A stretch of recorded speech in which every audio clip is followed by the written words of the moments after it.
Biz neden horluyoruz?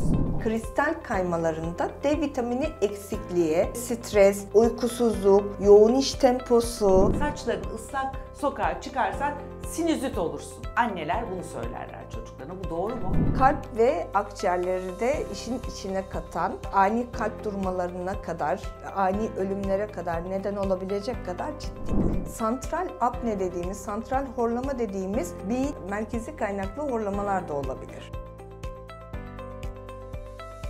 Evet sevgili seyircilerimiz, Biruni Üniversitesi Tıp Fakültesi Hastanesi ve Haberler.com işbirliğiyle hazırladığımız İyileşme Burada Başlar'a hoş geldiniz. Bugün toplumu çok yakından ilgilendiren konu başlıklarını konuşacağız efendim. Horlama.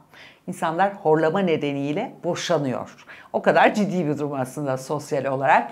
Efendim uyku apnesi, burun estetiği, sinüzit hastalığı ve kulakta kristallerin oynaması, vertigo, hepsini Biruni Hastanesi Tıp Fakültesi Hastanesi kulak burun boğaz uzmanı doçent doktor Fazilet Altın anlatacak. Başlıyoruz. Evet efendim, Biruni Üniversitesi Tıp Fakültesi Hastanesi kulak burun boğaz uzmanı doçent doktor Fazilet Altın bizlerle. Hoş geldiniz hocam. Merhabalar, hoş bulduk. Nasılsınız? İyiyim, teşekkür ederim. Siz nasılsınız? Ben de iyiyim. Şimdi şu kış döneminde özellikle KBB bölümü oldukça yoğun bir poliklinik vardır, değil mi? Evet, sizler için? Poliklinik sayılarımız oldukça çok yoğun şu yüksektir. sıralarda. Şimdi ben bugün neleri konuşmak istiyorum? Bir kere aileleri boşanma seviyesine getiren, çiftleri birbirine hani gergin hale getiren horlama, uyku apnesi konuşacağız.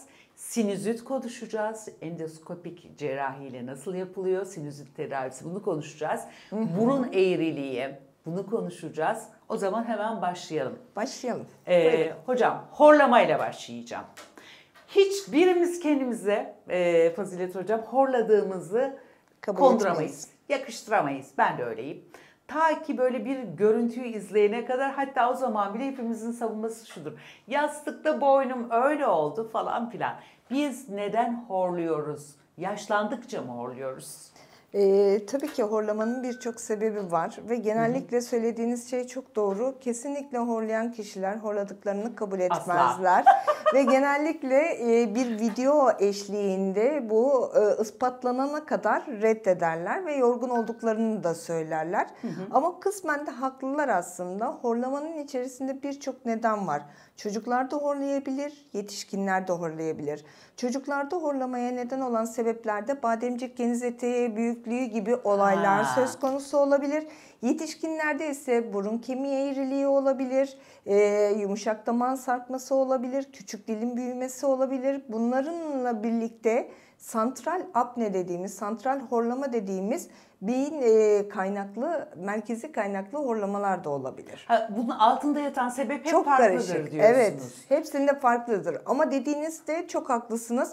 Yaşla birlikte kas tonusumuz değiştiği için, zaman içerisinde vücut direncimiz ve vücut adaptasyonlarımız değiştiği için tabii ki yaşla horlama daha çok artar. Boynun kalınlaşması, kilo almak horlatır mı? Evet, katkısı vardır. Bayanlarda 38 santimin üzerinde, erkeklerde 42 santimin üzerinde olduğu zaman boyun çevresi o kişi horlamaya daha müsaittir. Çok ilginç. Evet, ama şunu da hemen düzeltmek isterim. Kilo almak horlamayı arttırır ama her horlayan kilolu değildir. Zayıf insanlarda da söz konusu olabilir horlama. Horlamanın bir çeşidi var mı hocam? Şu horlama şu hastalığın belirtisidir. Altındaki sebep şudur. Senfoni gibi kimininki böyle gürültülü. Şimdi tabii bunu sadece semptomuna bakarak ayırt etmek mümkün değil. Ama ben şöyle kısaca bir özet geçeyim. Horlama dediğiniz olay iki mekanizmadan sorumludur. Bir santral dediğimiz beyin nörolojik sistemle ilişkili kısım. İki periferik dediğimiz kulak burun boğazla ilgili olan kısım. Şimdi biz bu ikisinin ayrımını en çok polisomnografi dediğimiz uyku testiyle yapıyoruz. Uyku testiyle apne hipopne indeksine bakıyoruz. Yani kişinin gece uyurken nefesinin ne kadar süreyle, ne kadar sıklıkta durduğuna bakıyoruz. Eğer bu apne hipopne endeksi yüksekse, 60'ın üzerindeyse bu hastalarda zaten direkt CPAP dediğimiz bir cihaz öneriyoruz. Bizi ilgilendiren, kulak burun boğaz kısmını ilgilendiren periferik horlama. Yani apne hipopne indeksi 20'ye kadar 20 ile 40 arasında olan hastalar. Bu hastalarda neler vardır? Burun kemiğinde eğrilik vardır. Burun etinde büyüme vardır. Konkabilloza dediğimiz burun etinin içerisinde hava olması vardır. Nazal polip dediğimiz burun etlerinin alerjiye bağlı burun etlerinin polipleşmesi vardır. Ya da küçük dilin sarkması, tonsillerin, bademciklerin olduğundan daha büyük olması ya da ovulanın yumuşak damağın aşağıya doğru inmesi vardır. Bu tarz hastalarda cerrahi işlem girer işin Öyle içine. mi? Cerrahi işlem girdiği zaman işte burun kemiğinde eğrilik varsa düzeltilmesi, hatta bazı hastalarımızda bazı hastalarımızda bu eğrilik dış kısmında da eğrilikle olur. Yani hasta benim estetik talebim yok dese bile dış kısmının birlikte düzeltilerek hastanın rahat nefes alması sağlanır. Yani burun piramidinin oluşturulması sağlanır. Diğer hasta grubunda mesela bademcikler çok büyükse bademciklerin alınması, yumuşak damağın asılması, UPP, uvulopalatoplasti dediğimiz ameliyatı yapabiliriz. Bu tarzda da amacımız dil köküyle nefes aldığımız mesafenin rahatlaması. Daha ileri cerrahilerde dil kökü hipertrofisi olanlarda da robotik cerrahiler giriyor işin içerisine. Kanaması daha fazla olan bir bölge olduğu için oranın cerrahilerini robotik yapmak daha mantıklı olabilir. Şimdi horlamaya başladın diyelim ki bir ay oldu. Uyku eşin bir şekilde bunu saptayacak kendi kendine. Ama şu da var, horlamasının gürültüsüne uyananlar da var. Var mı? Doğru mu bu? Evet, bu doğru. Çünkü mesela çocuklarda da bundan çok şikayet geliyor. Yetişkinlerde de çok şikayet geliyor. Çocuklarda aslında uykusundaki horlamaya uyanıp huzursuz bir uyku geçirdikleri için bazı aileler uyku terörü olduğunu zannediyor çocukların. Evet. Bu çocuklar gece kaliteli bir uyku uyuyamadıkları için gün içerisinde daha sinirli, daha agresif olabiliyorlar. Konsantrasyon düzeyleri daha düşük olabiliyor. Onun için bademcik ve geniz eti gerçekten çok büyük olan, horlamaya neden olan çocuklarda gerçekten ameliyat etmek gerekir. Ama bizim halkımızda bademcik ve geniz etinin çocuğu koruduğu, onun için ameliyattan kaçınılması gerektiğine dair bir ön yargı var. Evet. Ama eğer çocukta OSAS dediğimiz obstrüktif selülit apneye neden oluyorsa bademcik ve geniz etinin büyüklüğü o çocuğun ameliyat edilmesi, gün içerisindeki yaşam konforunun yükseltilmesi için gereklidir. Çünkü iyi bir günlük konfor iyi bir uykudan geçer. Kesinlikle çok önemli. İyi uyku yoksa sıkıntı vardır. Bu aynısı yetişkinler için de geçerlidir. Yetişkinlerde de iyi bir uyku kalitesi olmadığı zaman gün içerisinde hem sinirlilik, hem konsantrasyon bozukluğu, hem yani işine kendini verememe gibi birçok sebebe neden olur. Ve bu beyler ya da hanımlar geceleyin o gürültüyle uyanırlar. Daha çok beyler olduğu için bunu dile getirmek istiyorum. Yok valla hanımlar da oluyor. Yok hanımlarda da oluyor ama beylerde de şöyle bir şey oluyor. Geceleyin mesela o uykunun düşmesiyle birlikte bir uyanıyorlar. Hazır kalkmışken de tuvalete gidelim diyorlar. Ama bunun aslında apneden dolayı uyandıklarını değil, tuvalete geldikleri için uyandıklarını düşünüyorlar. Aslında olay biraz daha farklı. Uyku apnesi biraz daha farklı bir durum ama değil mi? Evet. Riskli olan daha durum aslında. Riskli. Kalp ve akciğerleri de işin içine katan, ani kalp durmalarına kadar, ani ölümlere kadar neden olabilecek kadar ciddi bir olay. Horlama ya da uyku apnesi. Uyku apnesi ki akciğer giriyor işin içine. Tabii kalp uyku giriyor. apnesinde kalp ve akciğer giriyor. Neden tedavi edilmeli? Bir bunu soracağım. Bir de mesela horlamaya başladığınızı yeni keşfettiniz. Böyle hani uyku esnasında oldunuz. Tarife bak vardı. Ama sonra gitti. Bir de böyle volümlü ve uzun uzun horlamalar var. Mesela çok başına yakalasanız tedavi olmak mümkün mü? Şimdi şöyle, tabii ki buradaki horlamanızın kaynağı basit bir horlamaysa basit horlamanın nedenleri genellikle bademcik geniz eti büyüklüğü ya da işte burun kemiğindeki eğrilikler, burun etlerindeki şişlikler vesaireler olabiliyor. Tamam. Bunlarda tedavi olmak mümkün tabii ki. Ama sonuçta daha progresif dediğimiz obstrüktif sleep apne olayında, yani ciddi bir uyku bozukluğudur bu. Bu hastalarda cerrahi her zaman çözüm olmayabiliyor. Bazen bu ayrımı yapmak için de işte polisomnografi dediğimiz uyku testine ihtiyacımız var. O nasıl yapıyorsunuz uyku testini? Uyku testini nörolojideki arkadaşlarımız yapıyor. Tamam. Yani bir gece hastanede kalarak belirli elektrotlarla yerleştirilmiş bir şekilde kişinin gece boyunca kas spazmlarını, işte gece uykuda nefesinin durmasını, durduğu nefesin kaç saniye olduğu ve o durmayı aşmak için ne kadar efor sarf ettiğini gösteren bir çalışma sistemi. O çalışma sisteminde eğer santral apne varsa ve konuşmamızın başında söylediğim gibi uzun süreli bir şeyi varsa o hastalarda genelde CPAP dediğimiz continuous positive airway pressure dediğimiz bir maskeyle devam Hayat boyu ediyoruz. kullanmak zorundalar mı maskeyi? Gece uyku kalitelerinin yüksek olabilmesi için, kalp ve akciğer şişelerinin düşebilmesi için gerekli. Ortalama kaç saniye duruyor kalp solunum uyku apnesinde? Yani ne zaman risk taşır mesela? 10 saniyenin üzerinde apne demeye başlarız zaten. Bu da kalbi durdurabilir. Aynen, Ciddi bir tabii sıkıntı ki, var. ciddi bir problem oluşturabilir. Hatta birçok trafik kazasının sebebi uyku apnesi olanlar diye araştırmalar var. Yanılıyor muyum? Bunu doğru mu biliyorum? Şimdi bence doğru diyorsunuz. Çünkü sonuç itibariyle uyku apnesi olan insanlar bunların farkında değiller. Bunlar gün içerisinde en ufak işte bir televizyon izlemeye başladığında ya da aktif işini bir an bile durdurduklarında uykuya dalarlar, uyuklarlar. Bu aynı şekilde, yani mesela diyelim spontane bir araba kullanırken rutine bindiği zaman araba kullanması direkt dalıp gözü açıkken uyuyabilir ve bu da kazaya neden olabilir. Aslında trafik kazalarının bir kısmında bu uyku apnesinin de katkısı olduğunu düşünüyorum ben. Ama bunlar tedavi edilebilir hastalıklar Tabii ki. diyorsunuz. Hem horlama hem de uyku apnesi. Tabii ki. Peki. Gerek cerrahi gerek şeyle. Şimdi ikinci konuşmak istediğimiz konu sizin branşınızda sinüzit. Sinüsler.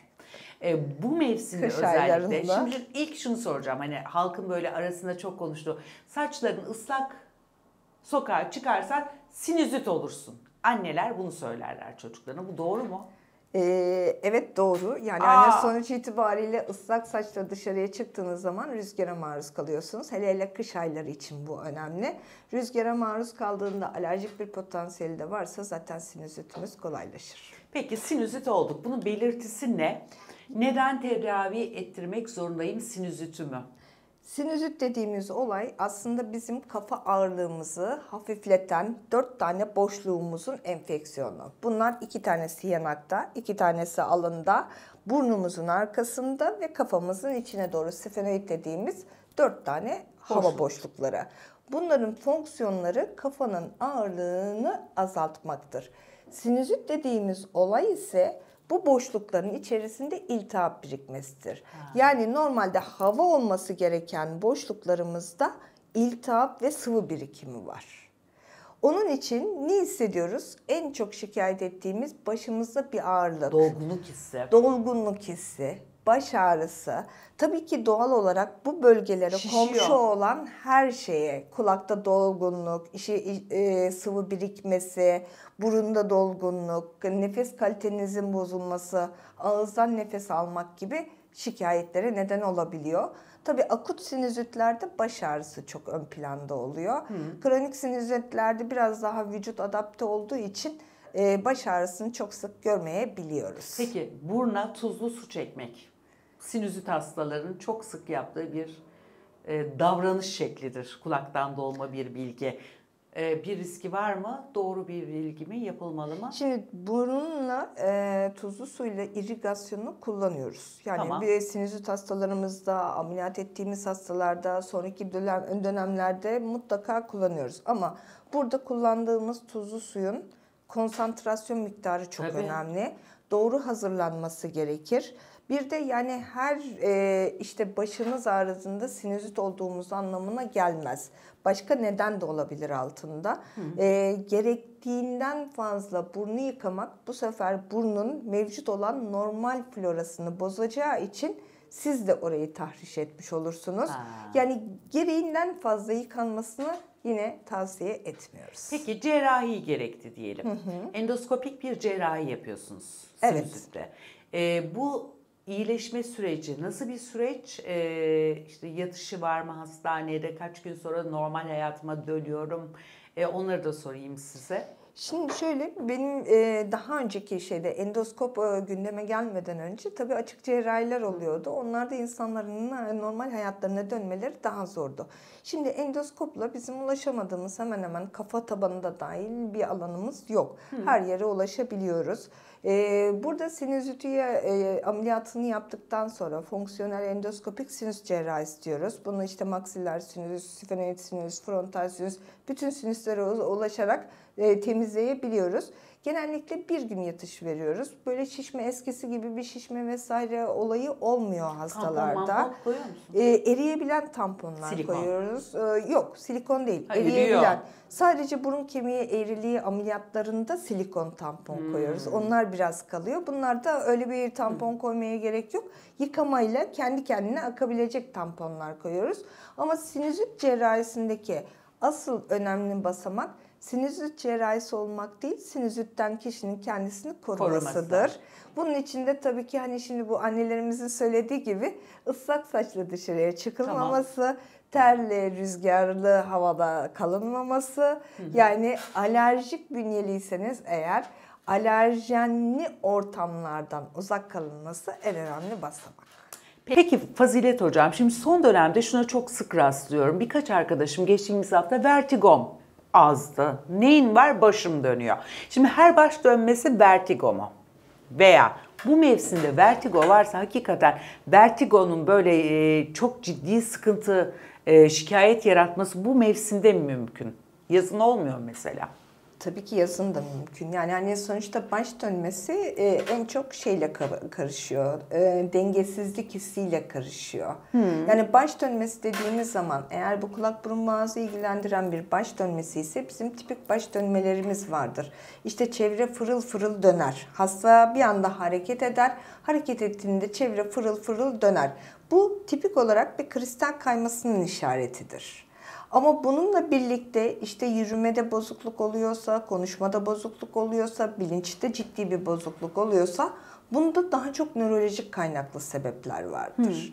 Şimdi kış döneminde neden bunları daha çok görüyoruz? Şimdi kış döneminde tabii ki bunların bir kısmı, yani hepsi kulak burun boğazla ilgili vertigo demek değil. Bir kısmı da dizziness. Yani dizziness'ları da biz halk arasında baş dönmesi olarak kabul ediyoruz. Ve bir kısmında da psikolojik dizziness söz konusu olabiliyor. Kış döneminde havanın kapalı olmasıyla birlikte psikolojik olarak insanlar da kendilerini daha gergin hissettikleri için bu vertigo ataklarının o dönemlerde daha fazla olduğu düşünülüyor.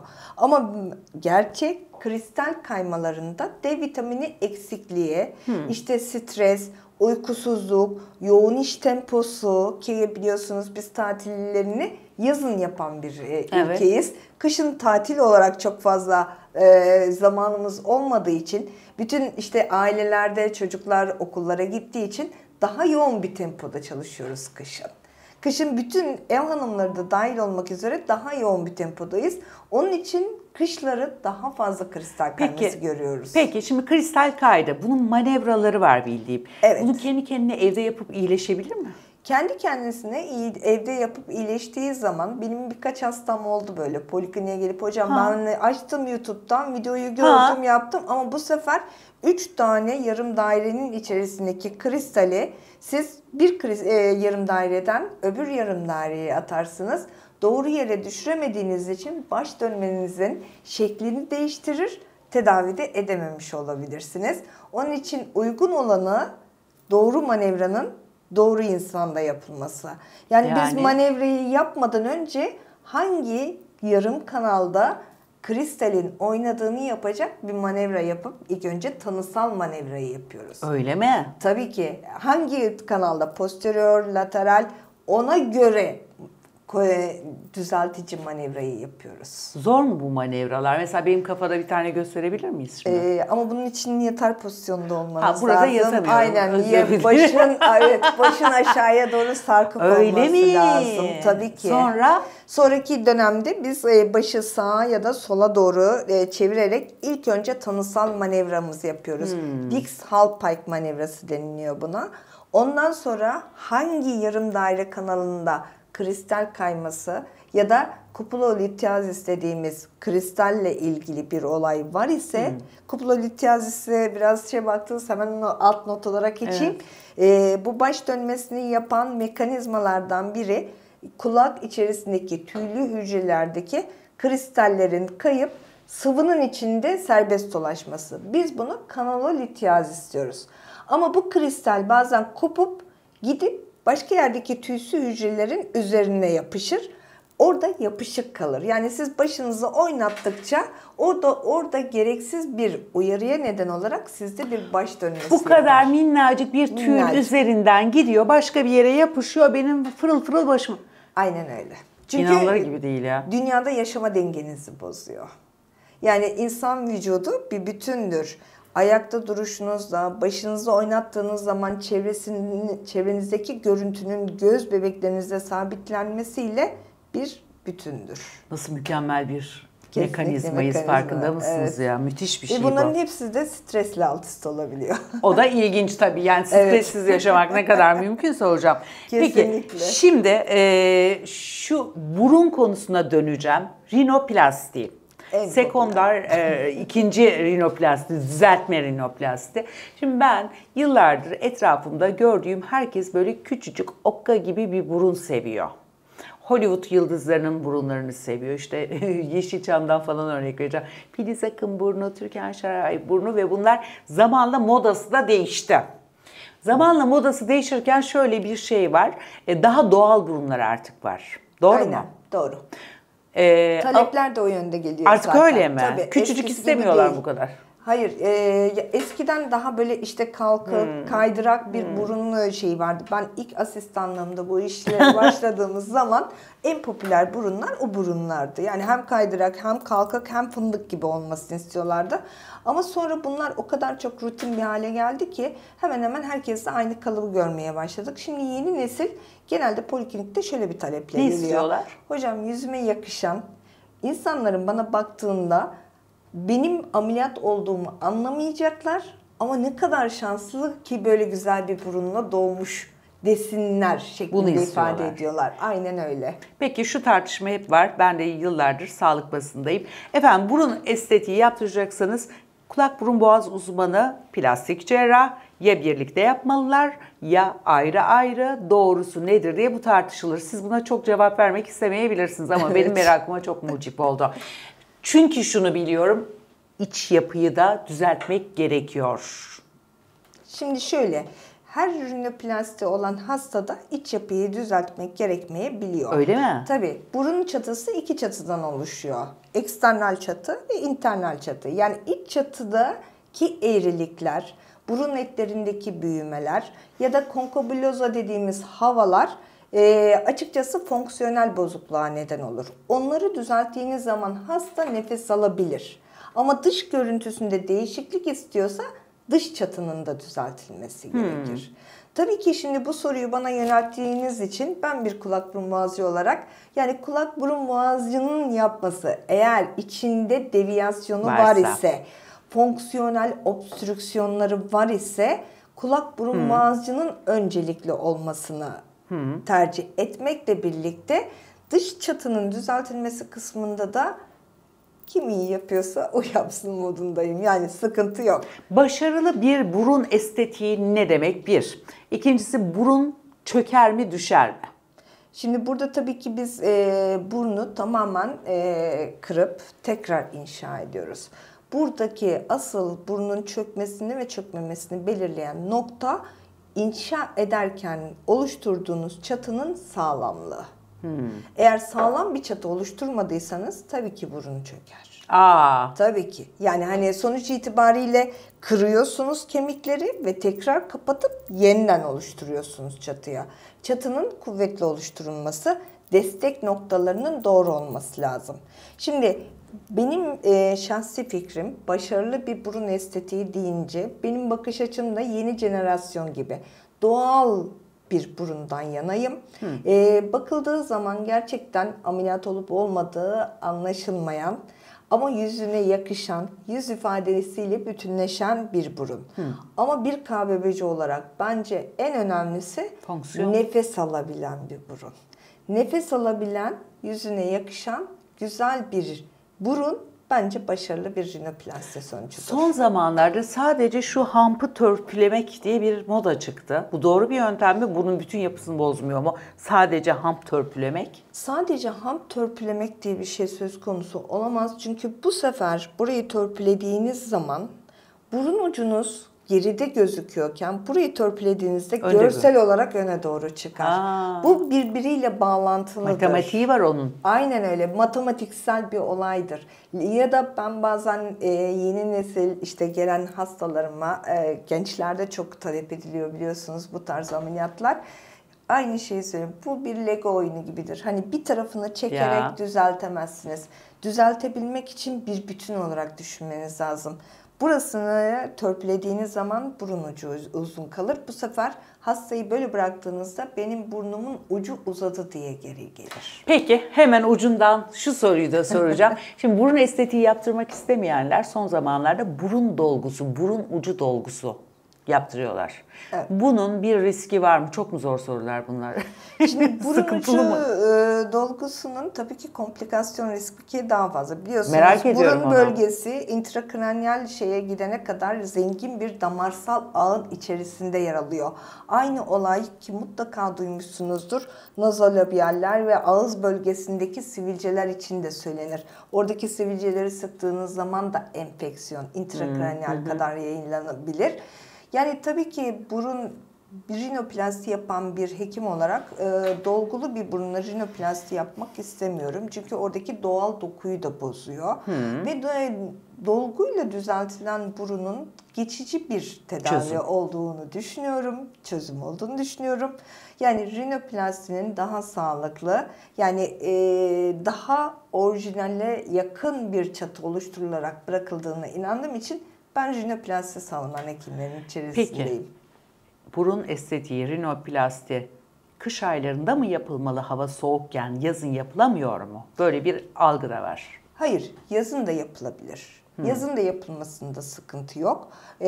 Buradaki olay şudur. Şimdi bizde ameliyathanelerimiz soğuktur. Evet. Neden soğuktur? Kanamanın az olması için.